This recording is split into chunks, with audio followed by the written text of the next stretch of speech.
Welcome to show number 4. This is very exciting. We're going to talk about AI for those of you over 50, born in 1975 or earlier. Now, if you're 1976, 77, that's okay. You're more than welcome. This is just speaking to people of my generation and the boomers as well, talking about artificial intelligence. This is number 4. So I've already done 1 through 3.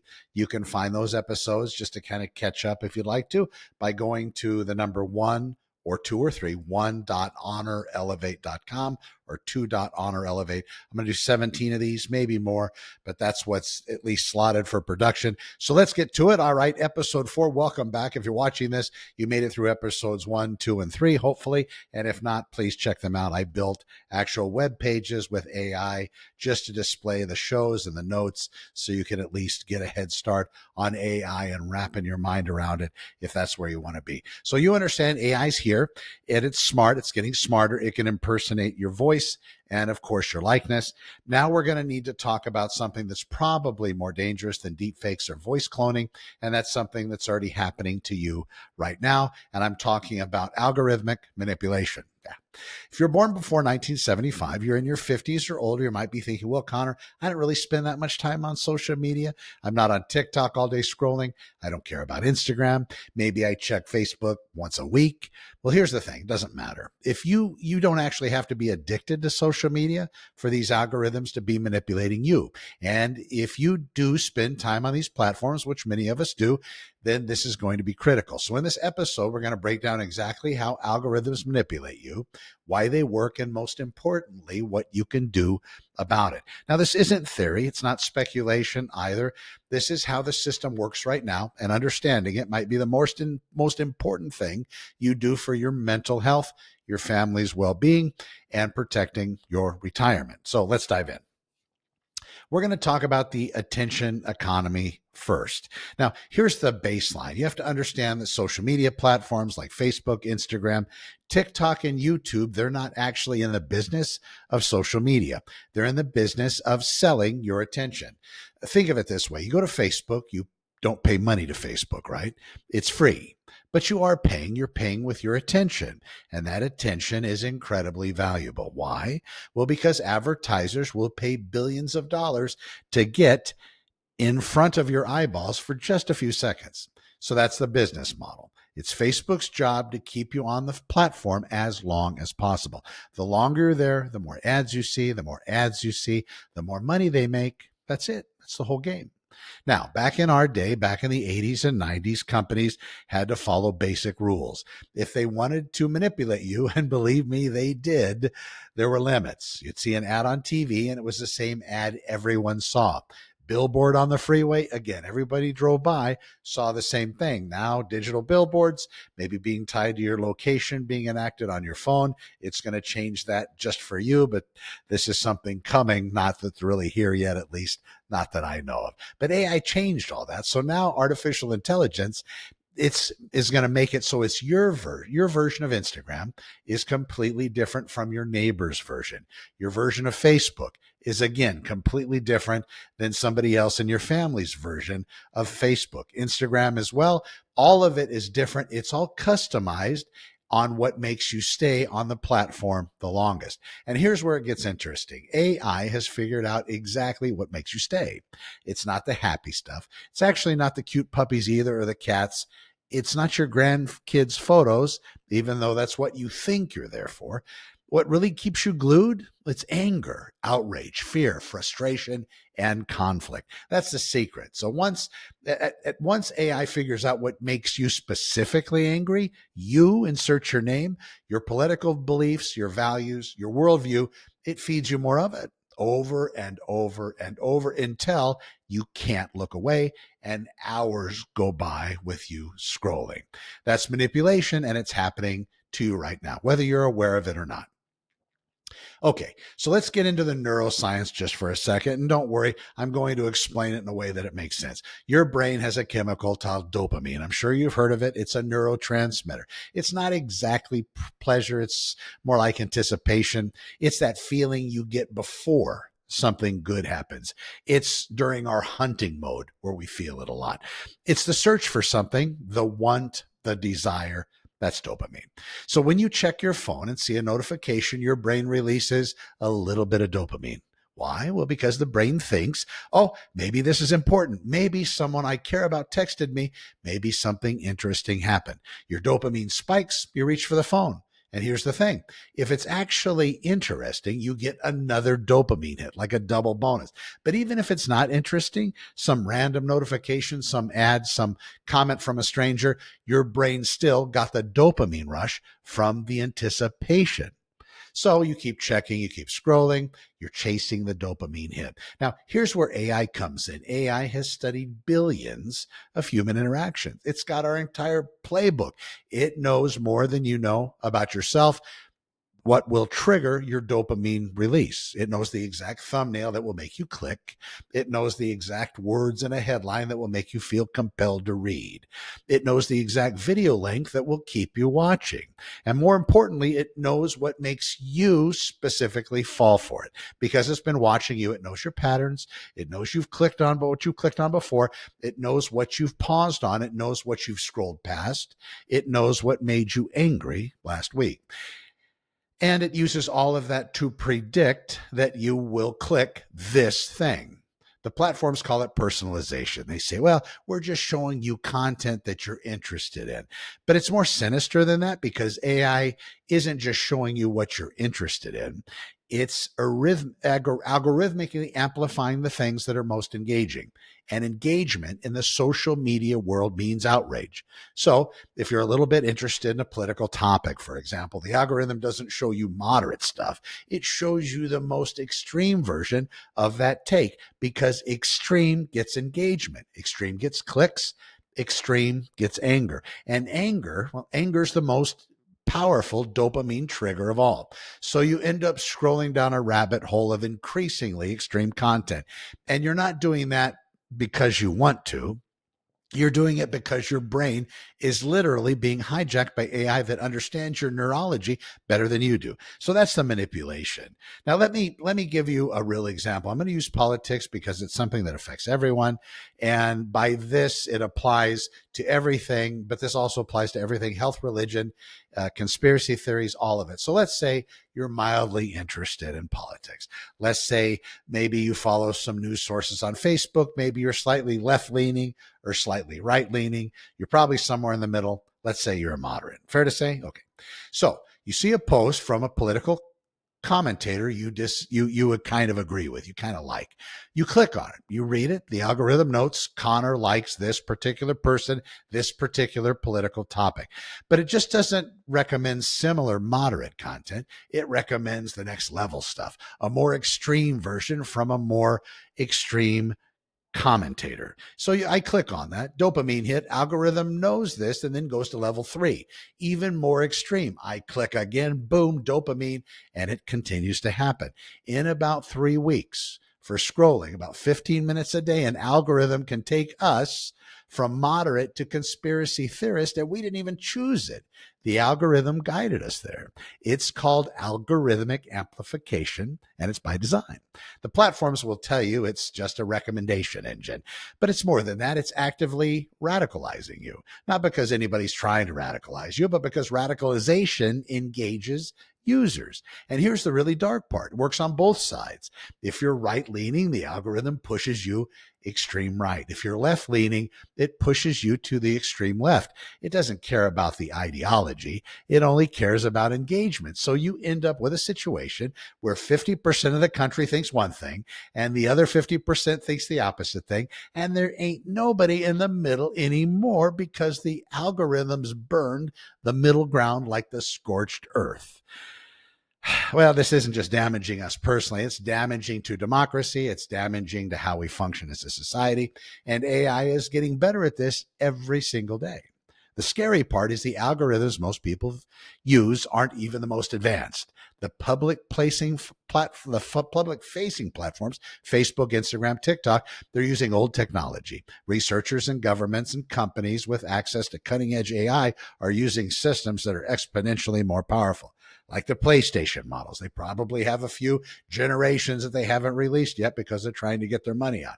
If you understand what I'm saying, we're probably about the same generation. That's always been the theory.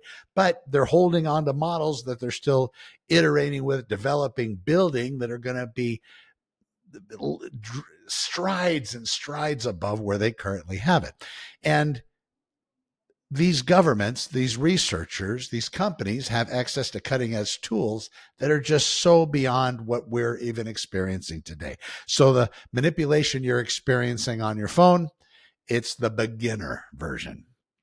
Okay, so here's something really important to understand. The algorithm doesn't create your biases. You already have them. What the algorithm does is it amplifies them. This is called confirmation bias. It's a human thing. All of us have it. Confirmation bias is the tendency to search for information that confirms what we already believe and to ignore information that contradicts it. So if you believe that one political party is better, your brain naturally gravitates towards stories that support that belief. Your brain avoids information that contradicts it. It's normal human psychology.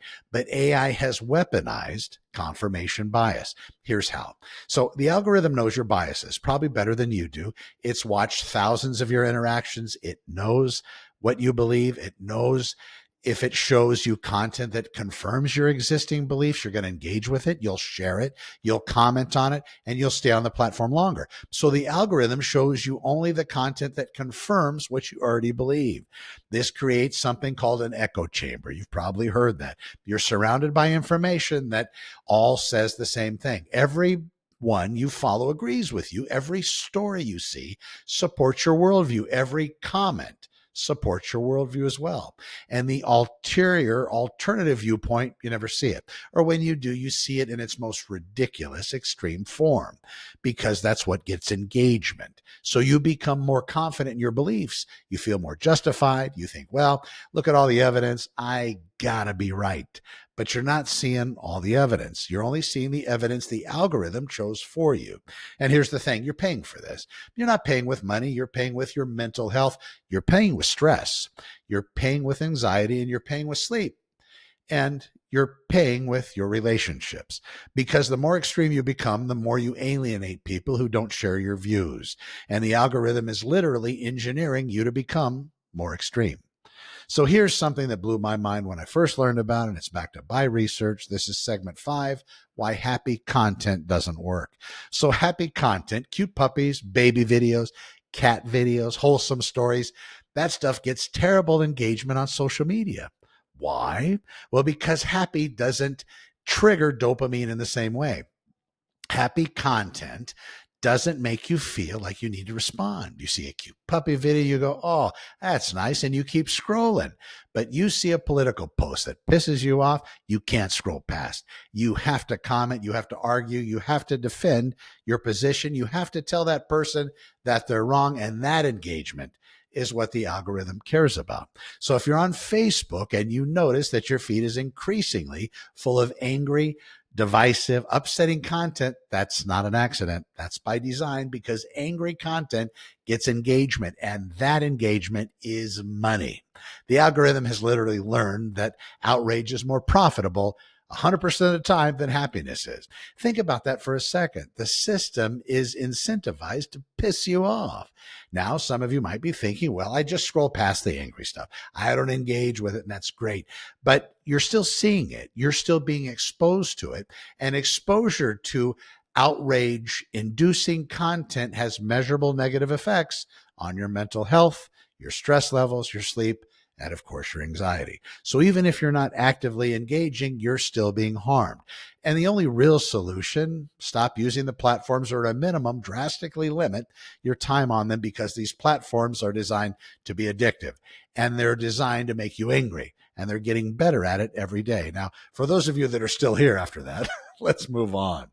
YouTube rabbit holes. This is interesting. YouTube's a special case because YouTube operates differently than Facebook or Instagram. So on YouTube, you're actively choosing to watch. You're clicking on videos. You're not scrolling through a feed. But the algorithm is even more powerful on YouTube, because YouTube has figured out, once someone clicks, how do we keep them watching? And the answer is rabbit holes. You know what I'm talking about. You go on YouTube to watch a video about something innocent. Let's say you're watching a video about home repair. You finish the video and YouTube recommends another video and another and another. 3 hours later, you're watching conspiracy theory videos and you have no idea how you got there, but the algorithm guided you there. Here's how it works. YouTube shows you a video that's just slightly more extreme, more sensational than the one you just saw. You click on it, then it shows you one even more extreme and so on. It's the same algorithmic amplification we talked about with Facebook, but it's even more effective on YouTube because you're actively watching. You're not passively scrolling. And here's the thing. The algorithm doesn't know if the content is true or false. It doesn't care about accuracy. It only cares about watch time. So if a completely false conspiracy theory gets more watch time than a true boring fact, the algorithm will prioritize the conspiracy. That's why people end up down rabbit holes of increasingly extreme and increasingly false information. And our generation, well, we're particularly vulnerable because we came from a time when information was scarce. When something was published, it was vetted. When you saw something on the news or read it in a newspaper, it was generally accurate. We're not used to the idea that we need to verify everything. We're also not used to the idea that the system itself is incentivized to feed us lies. So we're more trusting than maybe we should be. That's a vulnerability, and the algorithms exploit it. Now, email search and insidious manipulation. Here's something interesting. So I want to be fair here. Not all algorithmic manipulation is about outrage and extremism. Some of it is much more subtle. Take your email inbox. Most of you potentially use Gmail or Outlook. Gmail uses an AI to filter your spam. It's actually helpful. We don't want our inbox filled with spam, especially with the volume of emails some of us get. It would be horrible. But the AI also learns what emails you open, what emails you respond to, what emails you delete without opening, and Gmail uses that to prioritize your inbox. So over time, your inbox becomes personalized. You see more of the emails that you're likely to engage with, and you see less of the others. So that's not necessarily bad, but it means you are missing things. Email that might be important but aren't sensational, information that's boring but also valuable. Same thing with Google search. When you search for something, Google knows the results that are tailored to you. That's what it shows you based on your history, your location, and past searches. 2 people in Santa Clarita search for climate change or Santa Clarita artificial intelligence. They're going to get completely different results because the algorithm has learned who they are and what they want to see. My search isn't going to be the same as your search. This is targeted information delivery. And it's subtle. You don't necessarily notice it, but it is happening. And then there's shopping. You search for a pair of shoes or toilet paper, God forbid. Those shoes follow you around the internet for weeks. Every website you go to, there's an ad for those same shoes. It's the algorithm knowing that you're in a buying mood and it's trying to push you to complete the purchase. You left a cart with something in it, or even just mentioning it gets you hit with that. Is that manipulation? Well, maybe. It's certainly not honest. They're trying to make you buy something that you might not have otherwise bought. But it's not as obviously harmful as the political radicalization we talked about. The point is the algorithm is everywhere and it's shaped to influence your behavior, whether you realize it or not. Now, here's the real cost, and let's talk about this. The real cost of living inside the algorithmic manipulation cycle. First, mental health. Studies show that increased social media use correlates with increased depression, anxiety, and low self-esteem. And who needs more of that? Especially in teenagers and young adults, but also in our generation. Why? Well, because the algorithm is showing you the best versions of people's lives. You ever want to go see happy people? Go to Facebook. All your neighbors, everybody else has a better everything than you. It's remarkable. It's showing you carefully curated highlight reels. Your brain is comparing your real life to everybody else's fake life. Results, well, you feel inadequate. You feel like you're falling behind. You feel stressed. You feel panic. You don't know what to do. You start to doubt yourself. And then it's just an icky cycle. The stress is real and it's physically measurable. It affects your sleep, your heart health, your immune system. Second, money. you're more likely to make impulse purchases because you're seeing targeted ads for things that appeal to you. The algorithm has learned exactly what makes you want to buy, and it's using that against you. For people on fixed incomes, for retirees, for people trying to be careful with money, this can be genuinely harmful. And of course, third, relationships. The algorithm is literally engineering family conflict. If your kids and grandkids are on different platforms or different algorithmic feeds, they're being shown completely different realities, different facts, different news. So let's say you get together Thanksgiving or Christmas, where we are now, or New Year's, and suddenly you can't have a normal conversation because you're living in a completely different information universe than they are. It's not accident, it's the algorithm. And number 4, cognitive. If you're spending hours scrolling through algorithmically selected content, you're not spending those hours learning real things. You're not reading deep dives. You're not having complex thoughts. You're consuming shallow, sensational snippets. Your brain is optimized for quick reactions, not deep thinking. That's a neurological change at this point. And finally, democracy. When the algorithm radicalizes half the country to the left and half the country to the right, and nobody's in the middle anymore, what happens? Society breaks down. We can't function. We can't compromise. We can't even talk to each other. And that's not an individual harm. That's societal harm. So when I say algorithmic manipulation is dangerous, I'm not exaggerating. It's genuinely one of the most powerful forces shaping our reality right now. Here's segment 9. What can you actually do? All right.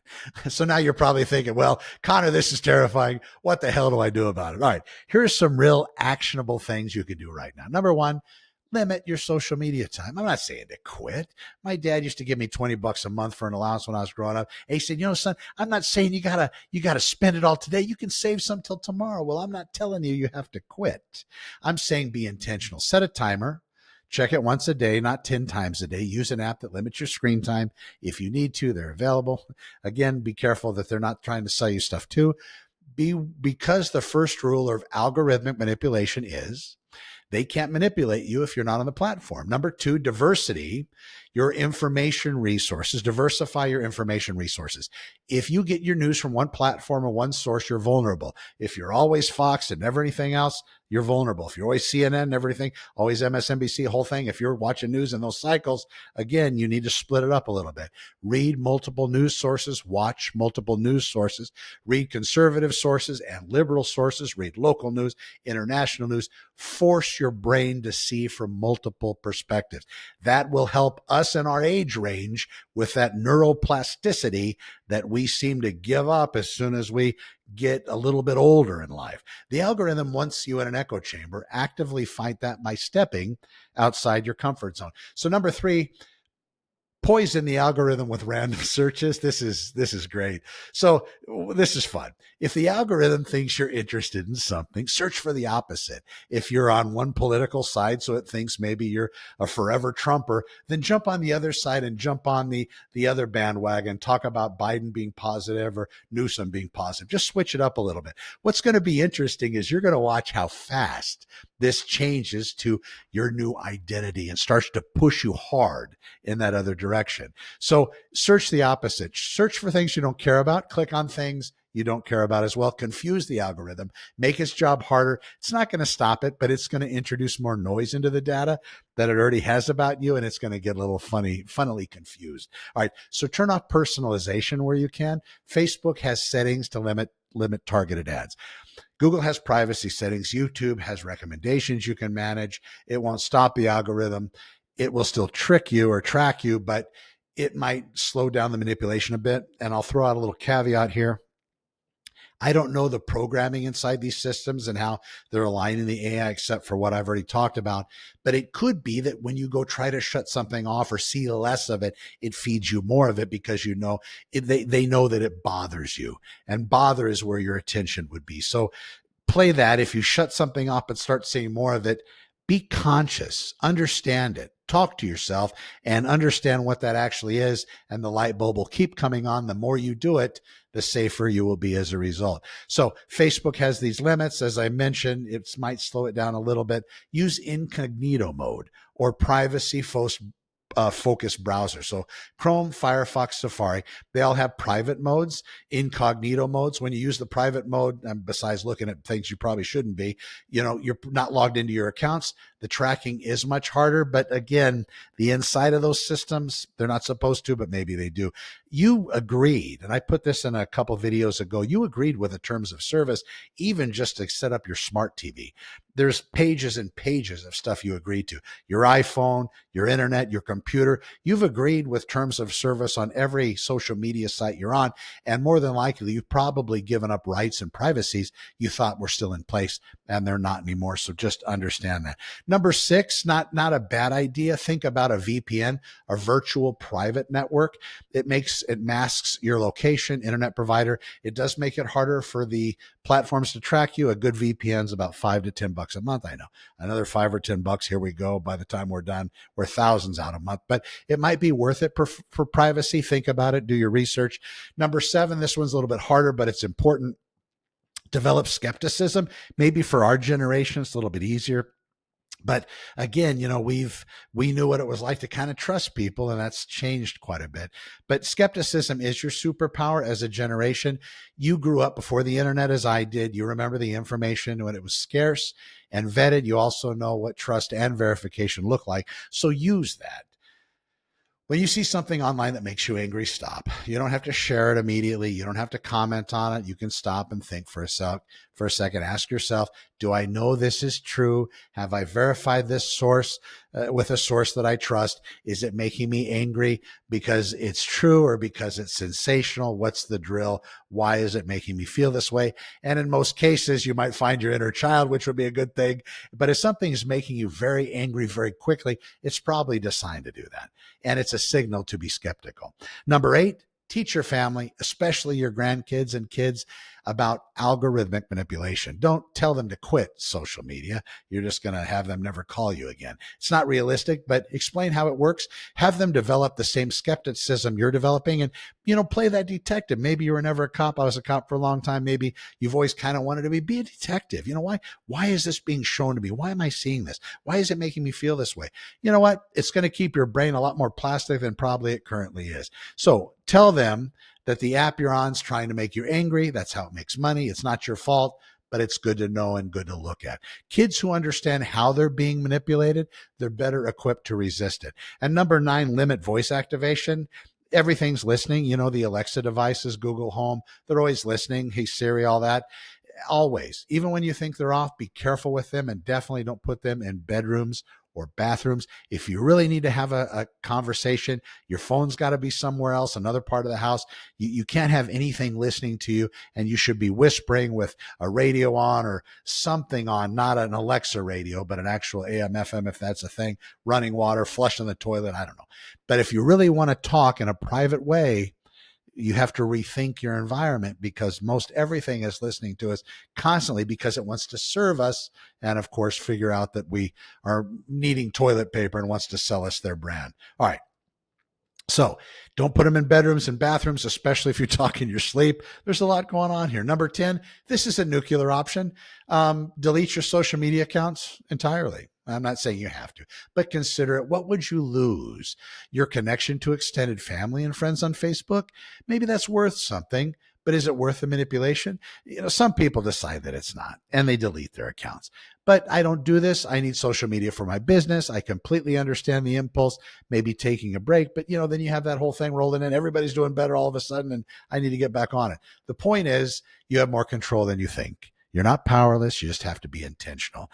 And number 10, the bigger picture. Here's what I want you to understand. Algorithmic manipulation, it's not getting away. It's getting better. Every day, AI gets smarter at understanding human psychology.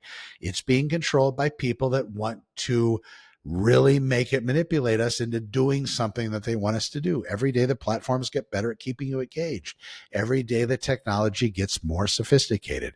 We're at the stage right now where we're not even aware how much we're being manipulated. We think we're making free choices. We think we're just scrolling. We think we're just checking our phone, but we're not.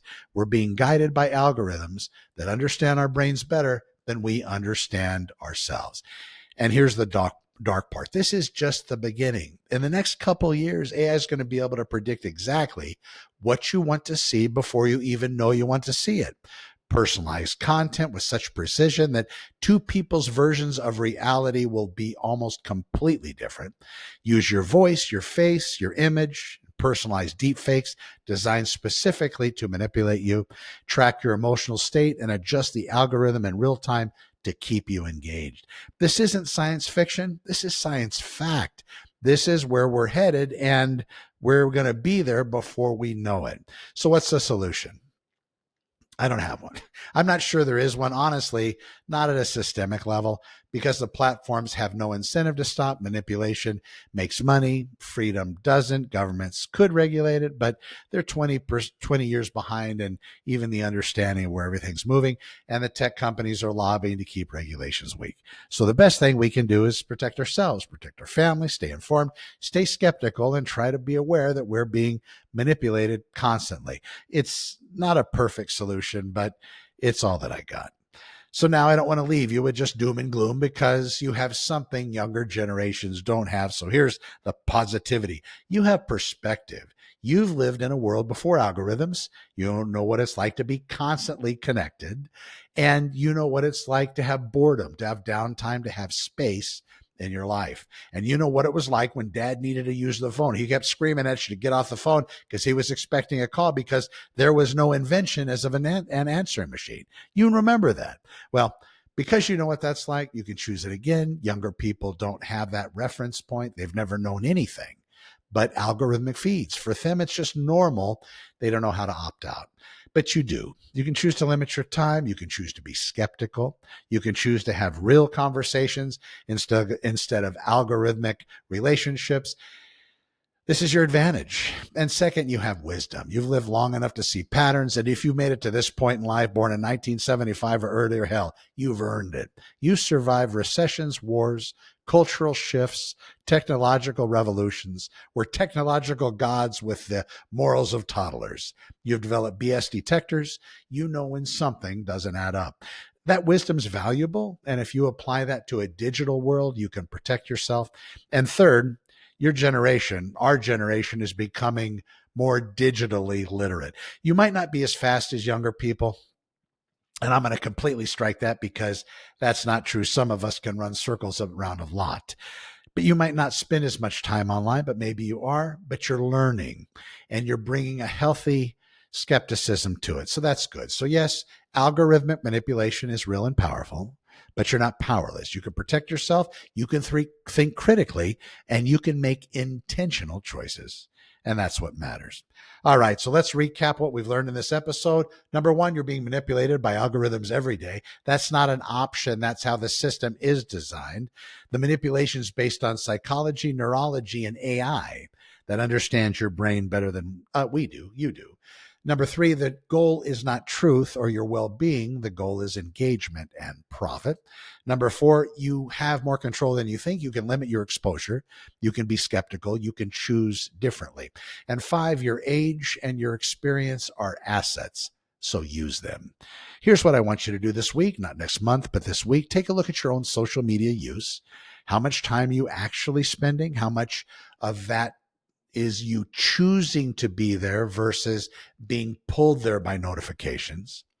Then look at your feed. What percentage of your feed is making you angry or upset? What percentage is making you happy and wanting to ride unicorns and eat hot and cotton candy? And finally, think about whether you want to change it, because you can. You just have to be intentional. This is episode number 4. We're building towards an understanding of the full picture of AI and how it affects you.